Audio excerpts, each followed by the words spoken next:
नमस्कार।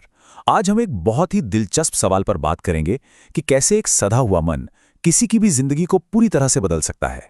ये सवाल हम सबके मन में कभी ना कभी तो आता ही है ना?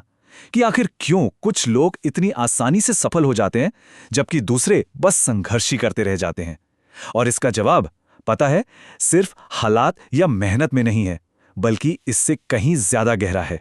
असल में नेपोलियन हिल जैसे बड़े विचारकों ने भी यही कहा है कि असली कामयाबी की जो नींव है वो हमारे कामों में नहीं बल्कि हमारे विचारों में छिपी होती है। तो चलिए इस बात को और गहराई से समझते हैं और इसकी शुरुआत करते हैं एक बहुत ही आम सी परेशानी से, जिसे कहते हैं बेचैन मन का जाल। देखिए, हम में से ज्यादातर लोग कभी ना कभी इस जाल में फंसते हैं, या तो मार्को की तरह, जिसका दिमाग हर वक्त या तो गुजरे हुए कल के पछतावे में या आने वाले कल की चिंता में एक तूफान की तरह घूमता रहता है, या फिर उस भिखारी की तरह जिसने ये पक्का मान लिया है कि उसके पास किसी को देने के लिए कुछ है ही नहीं। और यहीं पर बात दिलचस्प हो जाती है। ये देखना वाकई कमाल का है कि कैसे सिर्फ सोचने का नजरिया बदलने से किसी की पूरी दुनिया, उसकी हकीकत ही बदल सकती है। उस भिखारी की कहानी में एक व्यापारी ने उसे एक बहुत बड़ी चुनौती दी। उसने कहा, अगर तुम मानते हो कि तुम्हारे पास देने के लिए कुछ नहीं है तो तुम्हें कुछ भी मांगने का कोई अधिकार नहीं है। बस इसी एक बात ने उसके अंदर एक बहुत बड़े बदलाव की शुरुआत कर दी। जिंदगी में पहली बार उस भिखारी का ध्यान मुझे क्या मिलेगा से हटकर मैं क्या दे सकता हूं पर गया। और जानते क्या हुआ? बस उसी पल उसके दिमाग में जंगली फूलों को लेकर एक जबरदस्त आइडिया आया।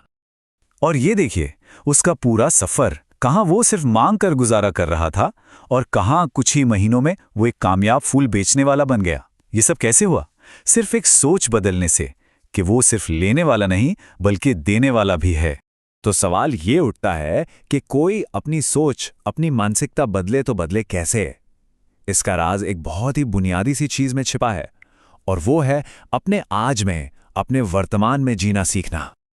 अब मार्को की कहानी पर वापस चलते हैं, जिसका मन हमेशा तूफान में रहता था। वो अपने मन की इस बेचैनी का इलाज ढूंढने एक ज्ञानी व्यक्ति के पास पहुंचा। लेकिन उस ज्ञानी व्यक्ति ने उसे कोई उपदेश नहीं दिया, बल्कि एक बहुत ही सरल सा पर मुश्किल काम दिया। उसने कहा, इस गिलास को पानी से लबालब भरो और गांव के शोर शराबे वाले बाजार का चक्कर लगा कर आओ। शर्त बस एक है, पानी की एक बूंद भी नहीं गिरनी चाहिए। जब मार्को वापस आया तो उसे एक बात का एहसास हुआ कि उसे तो बाजार का शोर, वहां के लोग, कुछ भी याद नहीं था। क्यों? क्योंकि उसका पूरा का पूरा ध्यान सिर्फ उस पानी के ग्लास पर था। उसके दिमाग में ना तो गुजरे कल का कोई अफसोस था और ना ही आने वाले कल का कोई डर। तब उस ज्ञानी व्यक्ति ने उसे समझाया, यही तो है प्रेजेंस या वर्तमान में होने की शक्ति। जब हमारा ध्यान पूरी तरह से एक काम पर होता है तो मन में डर, चिंता या फालतू विचारों के लिए कोई जगह ही नहीं बचती। और ये शक्ति हम सबके अंदर पहले से मौजूद है। तो फिर सवाल ये है कि इस शक्ति को जगाएं कैसे? चलिए अब कुछ ऐसे प्रैक्टिकल तरीकों पर नजर डालते हैं जिनसे मन के फोकस को और मजबूत किया जा सकता है। इसको ऐसे समझिए, हमारा दिमाग भी ना एक मसल की तरह है। जितना ज्यादा हम इसकी कसरत करेंगे ये उतना ही ताकतवर होता जाएगा। मतलब फोकस कोई जादू नहीं है, ये एक स्किल है जिसे प्रैक्टिस से सीखा जा सकता है। यहां पर मन के लिए 4 बहुत ही सिंपल लेकिन असरदार एक्सरसाइजें हैं। हर एक्सरसाइज दिमाग के एक अलग हिस्से को ट्रेन करने के लिए बनी है। चलिए इनमें से एक को अभी ट्राई करके देखते हैं। इसे कहते हैं स्ट्रूप टेस्ट। स्क्रीन पर जो शब्द दिखेगा उसे पढ़ना नहीं है, बल्कि जिस रंग से वो लिखा है उस रंग का नाम बोलना है। क्या हुआ? दिमाग ने अपने आप शब्द को पढ़ने की कोशिश की है ना? बस यही जो दिमाग के अंदर की खींचतान है, यही असली एक्सरसाइज है। ये हमारे दिमाग के कंट्रोल सेंटर को सिखाती है कि कैसे गलत जानकारी को नजरअंदाज करके सही चीज पर फोकस करना है।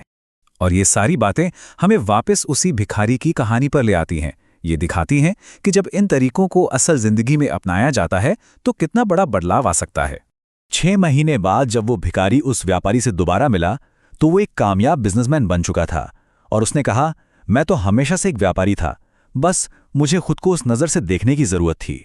सोचिए, बदलाव हालात में नहीं, पहचान में हुआ था। तो एक बेचैन मन से एक शानदार जिंदगी तक का जो सफर है ना, वो बाहर की दुनिया में नहीं बल्कि हमारे अंदर ही तय होता है। इसकी शुरुआत बाहर कुछ बदलने से नहीं बल्कि अपने अंदर की दुनिया को साधने से होती है। तो सोचने वाली बात यह है कि हम सब अपने आप को कौन सी कहानी सुना रहे हैं? क्योंकि जिस दिन वो कहानी बदलती है, हमारा भविष्य भी उसी के साथ बदल जाता है।